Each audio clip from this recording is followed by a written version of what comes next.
Hey yo, what is going on guys? I have to talk super quietly, but I wanted to bring this video out to you guys. It's the PTS. I'm gonna make this super short and simple. So basically, the main thing that they changed in this update is the marketplace.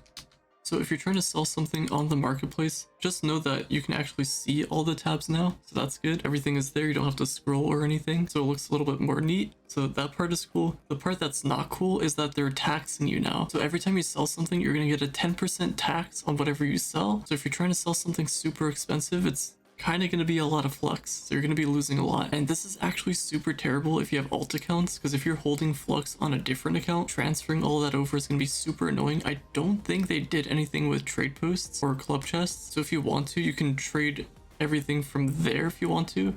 It's going to take a long time, but that's the only way without getting taxed. And I think the reasoning behind this is, if you didn't know, if you go to global chat or some other place, you'll probably see a bunch of like flux selling websites. This is supposed to quote unquote get rid of them, but they're still going to be there. They're still going to run their business, so it's not going to remove them completely. You might not get as many sales, but it is something. And I don't really condone those kinds of things. I don't want you guys to get scammed. Don't fall for those flux selling places. I was actually going to put out a video for flux making strategies, but I'm going to have to alter that a little bit because of this update. So selling stuff on the markets can be super annoying, especially if someone tries to undercut you. And yeah, I can go on forever about this, but that's just part 1 of this update. Part 2 is a tome, and if you guys didn't know, this new tome is going to be in here. It's going to be under Runic Master, and as you can see, it's not there right now. But what you need to do is equip something that has Superstition. I can link something in the description that has a list of allies and things that you can use for Superstition. I'm just going to use this ally that I have on me right now. I don't know how to pronounce this name, but it gives me 30 Superstition. This is super weird, but you need at least 13. So here's 30 that I have here.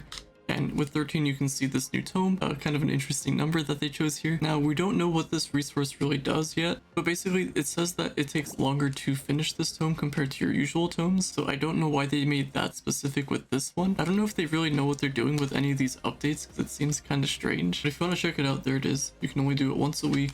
It's got a little skull, I guess. I'm not sure what's going on there. I'm guessing this is going to be for deco items. So if you want to decorate stuff, you can. But I don't know if it's going to be for that. I don't know if it's going to be for something important. You just need bleach bones to get them. And keep in mind that bleach bones are probably going to go up a little bit in the market because it's, you know, the new tome and whatnot. But yeah, you can only complete it once a week, and it's going to take a super long time apparently. According to the patch notes, it says 5 times longer. So I'm kind of curious how that's going to work. Lastly, they did other minor changes, but the main thing that I wanted to talk about is gathering ore. So now when you mine ore, it's only going to go to the 8 nearest people. And if you have more than 8, it's just going to go to someone random. Just like when you drop pinatas, how it goes to someone random, like especially at the hub.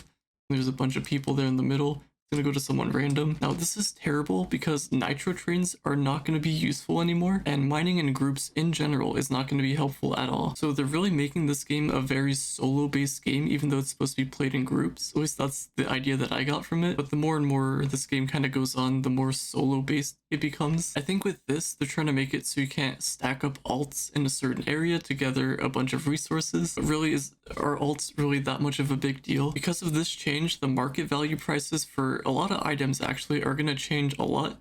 So be prepared for that. Anyway, that's all I wanted to talk about for this video. My next video, I'll talk about anything else that happens in the patch notes or any other news that pops up. Again, I apologize I had to talk super quietly. Thank you for understanding, and thank you all for listening, viewing, watching, and subscribing. I will talk to you all later.